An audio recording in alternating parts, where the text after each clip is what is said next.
Coucou la famille, c'est Kinglish Monanzambe en direct de Kinshasa. Rendez-vous sur YouTube et abonnez-vous massivement à la chaîne Info Plus RDC.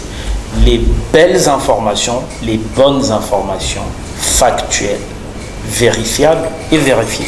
Info Plus RDC, rendez-vous tous sur YouTube. Easy.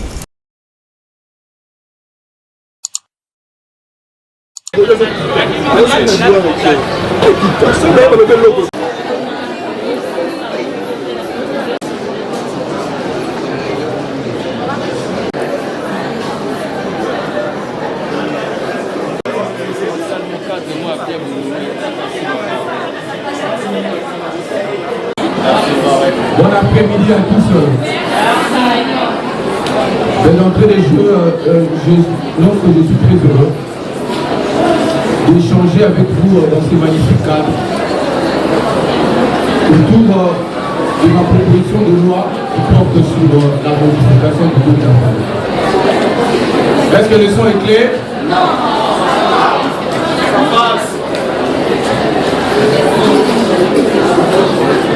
Est-ce qu'on peut faire simple? Alors, je pense me lever et changer avec vous, ça va? Bien, très bien. Je suis un enseignant. C'est clair et simple pour permettre une communication assez aisée. Parce que, écoutez, Dimitri Georges Lavrov, c'est un constitutionnaliste, il dit ceci: lorsque les concepts ne sont pas davantage et d'avance, si vous voulez bien clarifier, le débat perd son sens et la technicité perd son rayonnement. Ce qui fait que, pour permettre la compréhension aisée,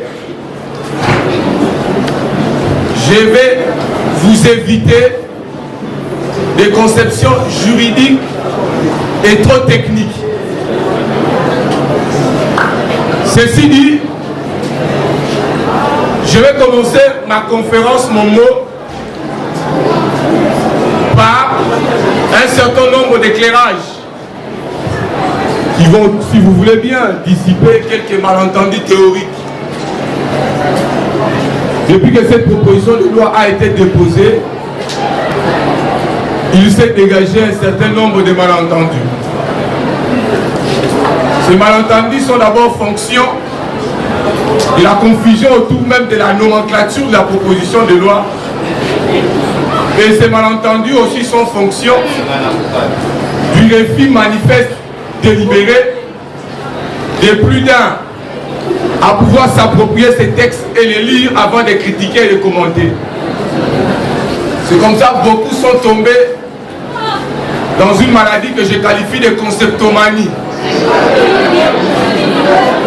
Ça veut dire que n'ayant pas compris les textes et les concepts qui renferment ces textes, ils sont tombés dans la crise des mots et dans la pathologie sémantique. Ainsi donc, pour que vous ayez, vous et moi, la même compréhension, le premier effort d'intellection, c'est celui de planifier les malentendus. Déjà, je parle surtout aux dames. Cette proposition de loi ne s'appelle pas la proposition de loi portant fixation de la dot. Tout faux. Je n'ai jamais dit que ma proposition de loi s'appelait la proposition de loi portant fixation de la dot. J'ai cru entendre dans les réseaux sociaux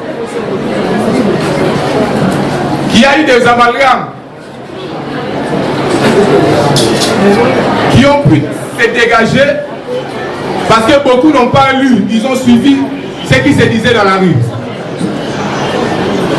Ma proposition de loi, elle s'appelle comme ceci: proposition de loi portant modification de la loi du 1er août 1987, la loi dite Code de la famille. La loi numéro 087/010 du 1er août 1987. Cette proposition de loi est une transaction intelligente et la coutume d'avec la modernité ou avec les exigences du post-modernisme rétractitude. C'est comme ça cette proposition de loi se veut d'être un cadre de symbiose, un cadre d'équilibre entre les principes du droit traditionnel et les exigences, nous l'avons dit, de la modernité. Donc c'est une proposition de standardisation. C'est une proposition d'adéquation et de juxtaposition. C'est-à-dire c'est une proposition de loi parce que le droit a pour fonction la régulation. C'est une proposition de loi qui vient réguler des éléments et des déviations constatées depuis la promulgation du Code de la famille du 1er août 1987. Deuxième malentendu. Depuis la promulgation du Code de la famille, beaucoup de Congolais ne l'ont jamais lu. Femmes comme hommes, vous découvrez à peine les codes de la famille à travers la proposition de loi. Je ne dis pas tout le monde, hein, la plupart. Et il y a beaucoup de gens qui s'invitent au débat sans qu'ils soient juridiquement et techniquement armés. Ils viennent au débat avec des prérequis faussés, avec des a priori gauches. Et ce qui fait que on ne se comprend pas. Remarquez, depuis que j'ai commencé ces débats, scientifiquement, personne ne m'a encore ébranlé. Les arguments qui sont avancés, ce sont des arguments de facilité. Et je l'ai fait intentionnellement comme scientifique. Toutes les filles de RDC, ou la plupart, sont tombées dans ces pièges de facilité. Et voilà, elles se sont tous enfermées dans la sclérose. Parce que les interprétations faites ont été pour l'essentiel hémiplégiques.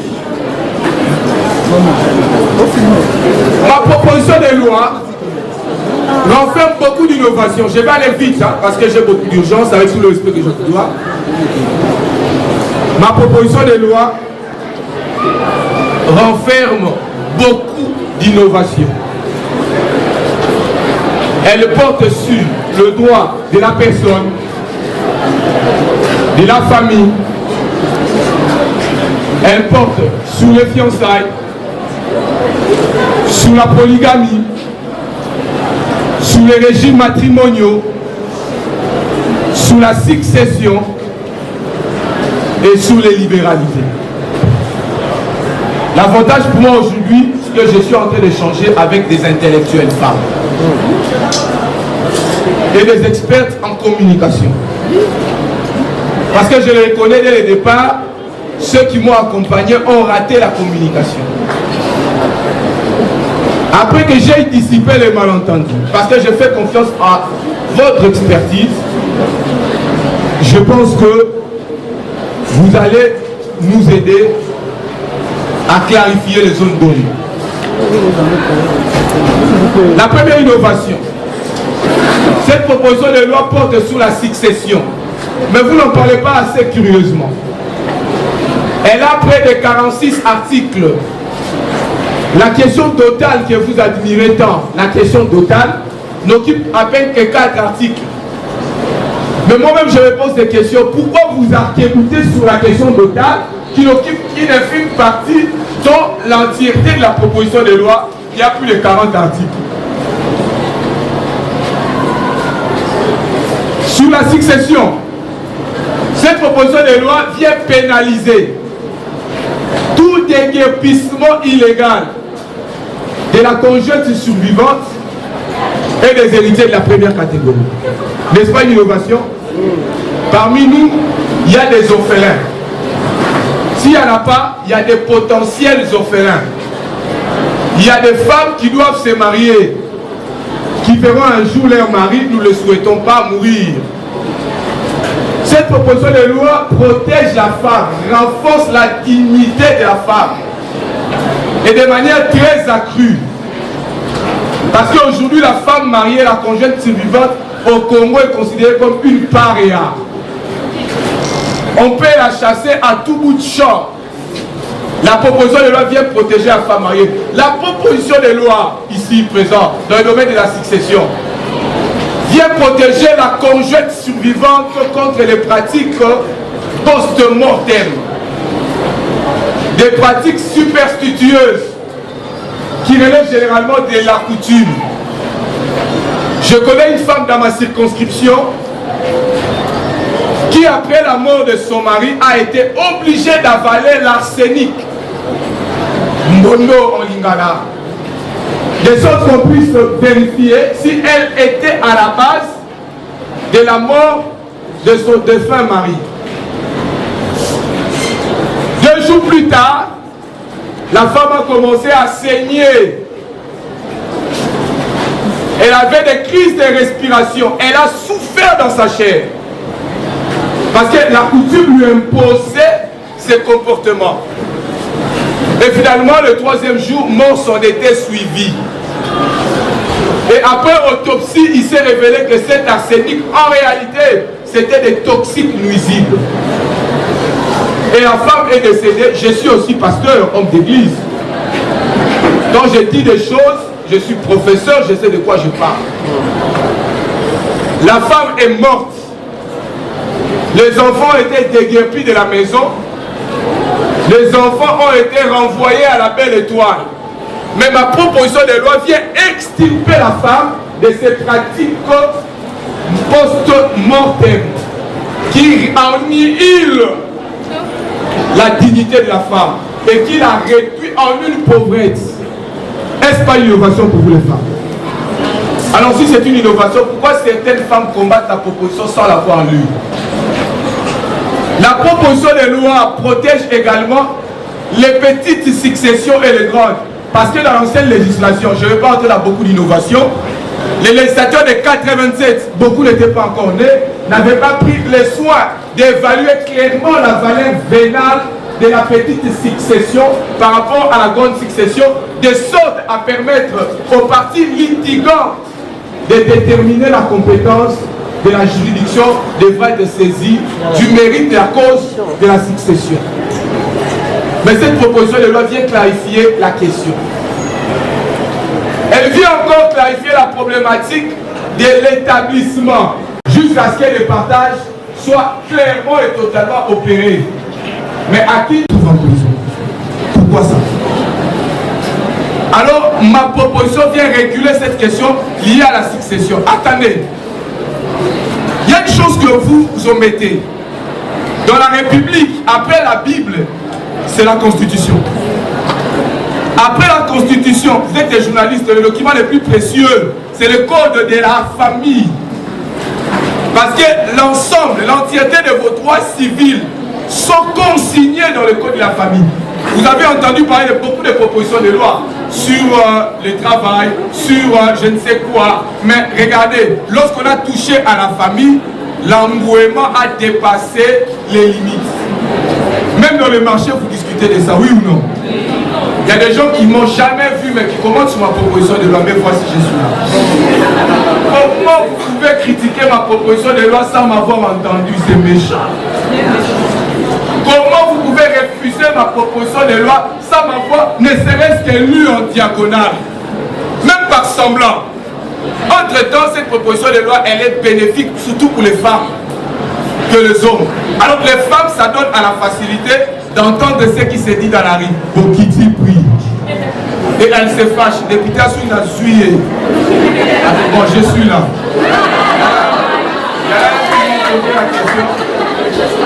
Il y en a qui m'ont dit, mais est-ce que tu t'en sortiras? Aliphatique, ça c'est un gémois des dames, des grandes dames. Deuxième innovation. Il y a beaucoup d'innovations. Hein. Je vais m'arrêter à 3 innovations et puis je vais entrer dans la matière que vous entendez. Deuxième innovation. Cette proposition de loi fait renaître le droit international privé. Beaucoup certainement vont me poser une question honorable.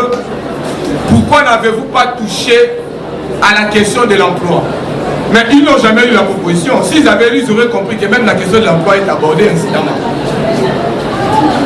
En 2016, lorsqu'on a révisé le code de la famille, le législateur par inadvertance a abrogé l'article 915 qui faisait référence au code civil ancien, livre premier à son titre 2.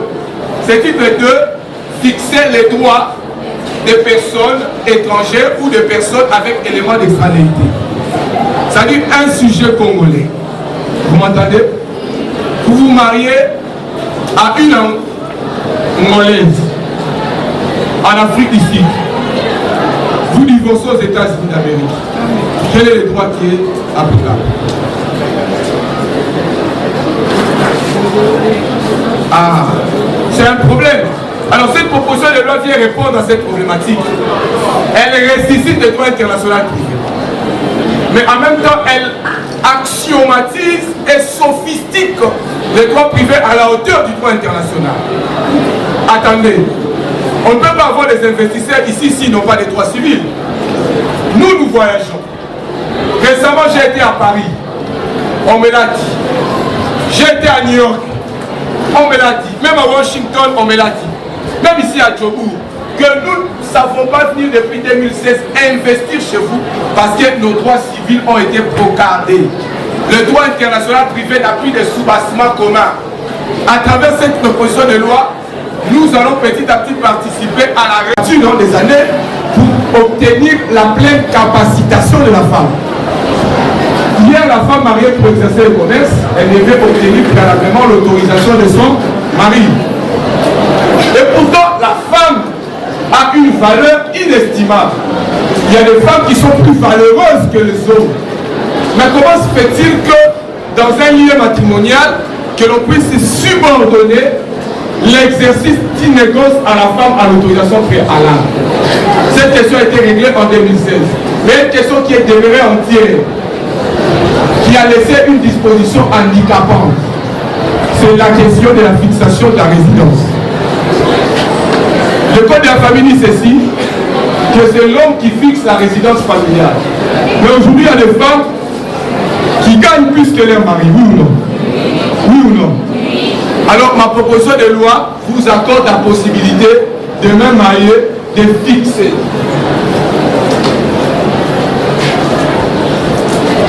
C'est la conférence la plus compliquée avec la sonorisation.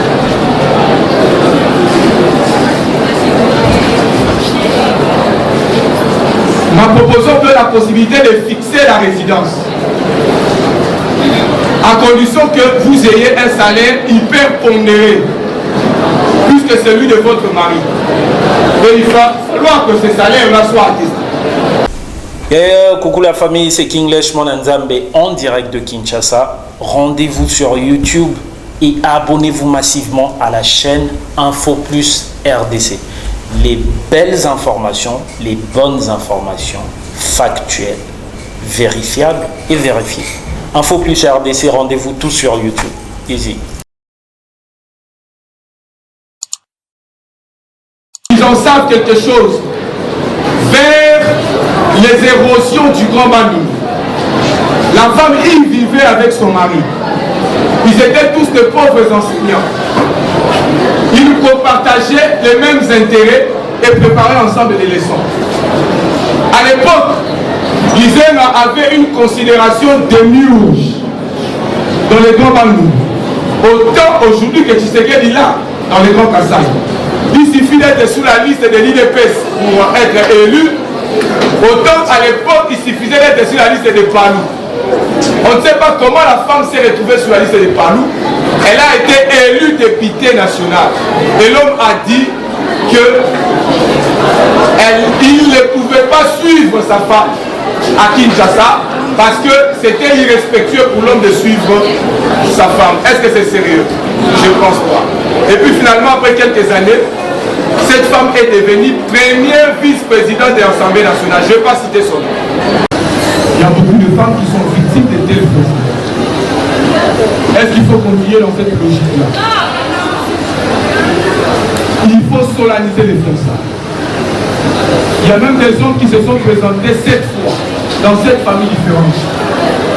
Parce qu'ayant rencontré une résistance de la fille, Pour l'avoir facilement, il faut donner l'impression d'avoir déposé une enveloppe à la belle famille et bénéficier des faveurs sexuelles et sentir. On connaît des cas comme ça, oui ou non? Oui. Des hommes qui se sont organisés à baratiner les filles, plusieurs filles alors, lorsqu'ils ont rencontré des résistances, ils ont cherché, non pas leur propre père et mère, mais ils ont cherché des vieux du quartier qui les ont accompagnés comme père et mère. Et ils sont allés s'aventurer dans des familles d'autrui. Après avoir défloré la fille d'autrui, ils ont pris la poudre de scorpion. Est-ce que de telles pratiques doivent continuer? C'est comme ça que nous avons limité les fiançailles à une année. Une seule fois renouvelable. Est-ce que vous m'entendez? Est-ce que vous m'entendez? Là-bas, vous m'entendez? Les fiançailles à une année. Une seule fois renouvelable. Ceci pour empêcher des abus. Est-ce que je peux voir? La Constitution dit ceci. Que la personne, à l'article 16, la personne humaine est sacrée. L'État a l'obligation de la protéger et de la respecter. Tous les hommes naissent libres, égaux, en droit et en dignité. Ça, c'est un postulat que nous tenons de Dieu. Ce qui me fait dire, et je l'affirme, sans risque d'être contredit, que la femme n'a pas de prix. La valeur totale de la femme n'est pas à confondre avec le prix de la femme. Est-ce que je peux avoir une femme, excusez-moi, comme matériel didactique? Est-ce qu'une fille peut s'élever?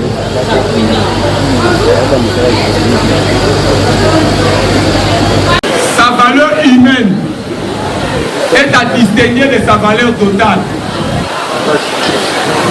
Elle, comme personne, elle a une valeur inestimable. Elle peut entrer dans les commerces. Elle est indisponible. Elle a une valeur immesurée qu'on peut comparer à sa dot. Vous tombez dans les confusions quand, lorsque vous dites que la proposition de l'honorable, c'est mieux. Vous tombez dans le piège. Lorsque vous dites ceci, que l'honorable a proposé un texte qui nous met à prix. Loin s'en faut. La femme n'a pas de prix. Et j'aimerais aussi que vous reteniez ceci couvert. Que dans les mariages, il n'y a pas que la dot comme élément constitutif du mariage. La dot, c'est une condition de fond. Il y a le consentement. Il y a la capacité. Ne peut se marier qu'une femme en âge nubile. C'est-à-dire une femme qui a atteint l'âge de se marier. Et elle doit préalablement consentir. La dot est une condition de fond qui vient sceller le mariage. Alors faites toujours très attention. La valeur de la femme n'est pas à comparer à sa valeur totale. La dot, c'est un élément qui permet une liaison matrimoniale entre un homme et une femme. Mais au fond, s'il vous plaît, avant la célébration du mariage, ils doivent consentir. Est-ce que les femmes le comprennent? Ils doivent avoir la capacité. Tenez aussi, dans ma proposition de loi, il y a une condition tacite d'exclusion. Parce que toute proposition de loi ou tout texte législatif a toujours une clause sous-entendue d'exclusion. Je vais donner un exemple. La loi électorale, elle dit ceci. Ne peut voter que tout Congolais ayant atteint quel âge? Vous voulez me dire que les Congolais qui ont 12 ans sont moins Congolais que ceux qui vont sur le terrain de l'UE? Loin s'en faut. Mais la loi en elle renferme une condition tacite d'exclusion. C'est comme ma proposition de loi. Elle ne s'adresse pas aux hommes de la rue. Ma proposition de loi s'adresse aux personnes responsables en âge nubile. Oh, papa. Monsieur finit ses études, il veut se marier, et en face de lui, il a un obstacle. Cet obstacle, c'est quoi? L'excessivité de la dot. Voyez-vous, cette loi n'est pas faite pour que les receveurs vous malmènent chemin faisant. Un gars qui n'a pas d'attrant, qui te voit couper. Il faut faire cette nuance. J'ai rencontré une dame qui a failli pleurer. Qui m'a dit, honorable, toi tu as dit à la télé que le roi n'a pas faut pas payer $100. Je n'ai pas dit ça. J'ai vu une fille qui a dit ceci. Honorable, obi qui le roi n'a pas poussé. Faut pas payer $50. Je n'ai pas dit ça non plus. Je n'ai pas dit ça. J'ai fait la proposition de constat. J'ai fixé le montant à $500. Est-ce que vous m'entendez? Dans les milieux urbains. $500 n'est qu'une fourchette. C'est-à-dire la dot est symbolique. Elle doit partir de $1 à $500. Jeunes gens, vous m'entendez? Même avec $30, la coutume dit que la dot est symbolique. Je ne dis pas que la femme, vous avez la femme à 500. Il y a les quintons. Vous pouvez partir de $500 jusqu'à 200 ou à $50. Mais maintenant, imposer à l'homme d'aller au-delà des $500. Si papa va au-delà des $500, dites-lui ceci. Il y a une sanction pénale. La sanction, c'est la restitution in integrum. Ça veut dire quoi? Toute la plus-value que papa aurait indûment perçue, il doit les reverser dans les trésors publics. Si par hasard, il s'est partagé l'argent avec un oncle qui allait en grand âge, il doit le faire retourner ici pour fournir l'argent de tout. Donc la loi doit avoir une portée générale, impersonnelle et transcendantale. Nous ne pouvons pas conditionner toutes les femmes à la clause de convention numéraire parce que toutes les femmes n'ont pas les mêmes chances. Toutes les femmes ne fréquentent pas les mêmes milieux. Il y a nos sœurs qui sont à Boum, nos sœurs qui sont à Mikolo, qui ne peuvent pas rencontrer des hommes qui peuvent aller au-delà des 500. Pourquoi vous voulez les scléroser dans les célibats? Il faut les libérer. Donc cette loi, c'est une facilité légale que l'on vient offrir aux hommes et aux femmes responsables en âge civil. Enfin, je vais atterrir en ceci. À côté de ce montant, il y a une liste. Nous n'avons pas supprimé la liste de la couture. La liste existe. Vous êtes très mal informés. Mais maintenant, ce que nous avons fait, nous avons authentifié la liste. Nous avons assaini la liste. Parce qu'ici à Kinshasa, nous avons constaté malheureusement qu'il y a une espèce d'implication incestueuse et malencontreuse de coutumes. Tu vas voir une Louba Rougia Kassala qui demande comme un Rega. Tu vas chez les Rega demandent comme les Bakongo. Il y en a même qui demandent les transports pour aller chercher la femme en grande âge. Alors tout ça, lorsque vous interrogez la coutume, ce n'est pas prévu. Et il y en a même qui vont plus loin pour demander des écrans plats. Il y en a qui demandent des congélateurs. Il y en a qui demandent même des abonnements, 10 mois abonnement. Mais oui, il y en a par exemple chez les Lokele, parce que chez les Lokele on demande la pirogue. Ils n'ont pas la possibilité d'avoir la pirogue. On exige alors de venir avec une cage. Alors lui-même, le beau-père, il se promène à pied. Il n'a pas de véhicule. Comment toi qui n'as pas de véhicule, tu veux paupériser ton gendre qui fait à peine de commencer la vie? Après le mariage, il y a la vie. Moi j'aimerais ceci. Que vous et moi chanter la théorie, que nous comprenions une chose. Que dans les mariages, il y a une mystique qui surdétermine le mariage et qui la transverse. Cette mystique-là s'appelle l'amour. S'il n'y a pas d'amour, il n'y a pas mariage, il n'y a pas d'autre. Beaucoup ont cherché la dot à 10 000, 20 000 $. mais elles ont été réduites en esclavage. L'excessivité de la dot aujourd'hui est source de maltraitance. Il y a des femmes aujourd'hui qui ne savent plus travailler parce qu'elles sont chosifiées par l'homme. L'homme dit j'ai beaucoup donné pour t'avoir. Il y a des femmes qui ne savent même plus se reposer. Parce que l'homme a beaucoup donné, le matin il est là, à midi il est là, la nuit il est là, tu n'as même pas le temps de te reposer. Alors que tu es une personne humaine, tu comprends de quoi je parle, non? Ne confondons pas la liste d'otages au montant que nous fixons à côté. Parce que notre loi dit ceci, la dot est composée de la liste des biens et ou de l'argent. Ça veut dire qu'on peut donner la liste seulement, ça dépend de la coutume. On peut donner l'argent ou on peut donner les deux à la fois. Mais si on donne les deux, votre liste doit être respectée, mais évitez de mettre des caméras digitales dans la liste. Évitez de demander ce qui n'est pas prévu dans votre coutume. Parce que toute exécution de la liste sera subordonnée à une estampille préalable de l'officier de l'état civil. C'est-à-dire dès que la loi passe, avant tout mariage, vous devez soumettre votre liste à l'officier, accompagné des experts coutumiers. S'il y a des biens qui ne sont pas de votre coutume, ils vont les rayer. S'il y a des placements, ils vont rayer. Papa ne doit demander que comme on demande à la coutume. Il ne doit pas aller au-delà, parce que le mariage, ce n'est pas un marché boursier, le mariage, ce n'est pas un fonds de commerce. Je sais qu'il y a des gens aussi qui sont très mal intentionnés, qui disent, même si on fixe là-bas, moi je peux demander 150 machines pour récupérer. Là aussi, c'est possible. Vous ne pouvez pas multiplier les biens de tout. Je pense que j'ai été très exhaustif, difficilement.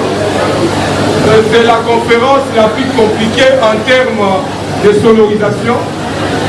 Je ne sais pas si avec cette sonorisation, on va avoir une belle interaction. Mais beaucoup me poseront peut-être la question, et pour nos fêtes, que fait-on avec des fêtes? Écoutez, la coutume ne dit pas que l'argent de la dot, aucune coutume ne dit ça, doit servir à l'organisation de la fête. Et ma loi dit ceci, pour les activités, les organisations, manifestations festives, aussi bien en famille, devant l'officier d'état civil ou devant les ministres du culte, toutes ces manifestations relèvent désormais de la faculté des futurs époux. Donc c'est l'homme et la femme qui doivent donner forme à leur mariage. Si l'homme ne veut pas se faire recevoir, c'est son problème. Et je pense pas que ça soit responsable pour un homme d'aller donner une femme sans prendre des dispositions préalables. Alors, les questions de photoshooting, ça c'est la modernité. Ça sont des questions qui relèvent de l'appréciation des mariés.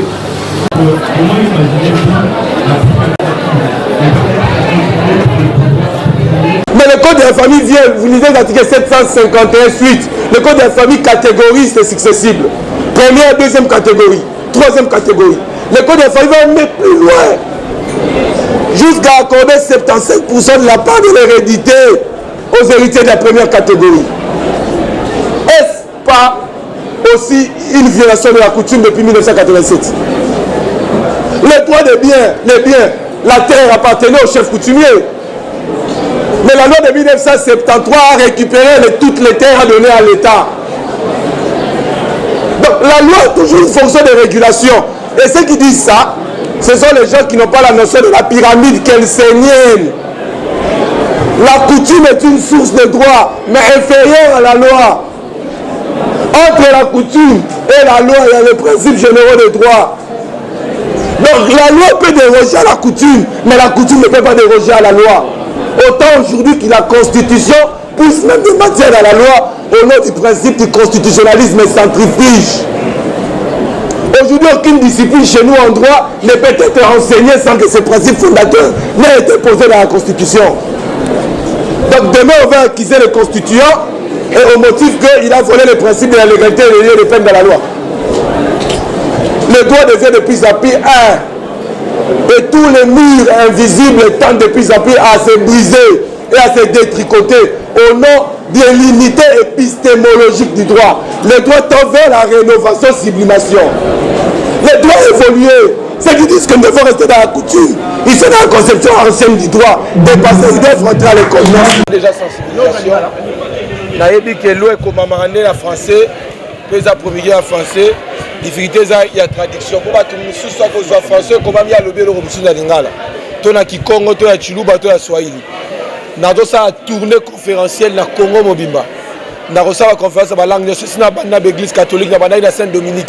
So na sona ba papa ba maman ba jeune fille ba comprendre. Surtout clause ya convention numéraire. Oza mupanzi ozo pesa mibali ba kende au-delà. Mi ba bina ba ngote. Mi pe wa kansa lokola que tant obi $500 donc 500 on va discuter 500 té. Mi so pe ba kansa lokola tant obi $500 donc liste mupanzi wa ne limwe. Donc, aux US 500 défis européens, non. C'est très très important. Donc, authentifier ma liste, tout bien été, liste avant et exécuter, il faut officier de l'état civil, un expert coutumier, avec mon colotte. Donc, tout vulgariser, vous avez raison. Vous ne pouvez pas penser ça, vous devez comprendre. Na commis na bino na réseaux sociaux parce que bino vous avez à côté à buzz. Na kolo ba 2 heures du temps de choses sérieuses, mais ceux qui ont une question par exemple, tala mona mboka. Exemple, maman Nabiso, les qui Nabiso Sifa, avant na Kingakati. Est-ce que Kingakati est un milieu rural ou urbain? Dans le milieu scientifique et belé. Ceux qui ont dit, bon, ceux qui ont milieu rural, ils ont descendu, Yozo Kati Yango, ok, tu as fait à Facebook, Daniel Mba, le Sifa, descendu. C'est pas sérieux. Qu'est-ce qu'il y a là? Non, ne peut pas penser ça. Bolingo Seka. La loi est sérieuse. Moi-même, je suis sérieux. Est-ce que le professeur d'université peut blaguer au Parlement? Je blague pas. Excellence, qu'est-ce qu'il y a à la base? Jeunes. Aux jeunes, pas n'importe quel jeune, aux jeunes responsables à un âge nubile. Cette proposition de loi, j'ai dit, a une condition tacite d'exclusion. C'est-à-dire qu'elle ne s'adresse pas indistinctement à tout le monde. Elle s'adresse à une catégorie de personnes. Elle apporte une facilité dans le processus du mariage. Et elle fait la différence entre la femme elle-même qui a une valeur inestimable à la valeur dotale. La valeur dotale, c'est une chose qui est totalement différente de la femme. Alors, ce qui me motive pour répondre à ta question, c'est d'abord l'inspiration divine, la restauration de valeurs, le souci de redonner à la famille sa place dans la société. Parce que je considère pour ma part, hormis l'État qui est la superstructure ou la technostructure institutionnelle, la famille c'est l'infrastructure de base, n'est-ce pas, qui a vocation à nous produire de bons citoyens. Alors il faut commencer d'abord, si vous voulez reconstruire une société, commencer d'abord par recadrer la famille. Et tout enfant a droit à un père et une mère, et tout enfant a droit à une famille stable. Et la question fondamentale, c'est le mariage. Je vous remercie.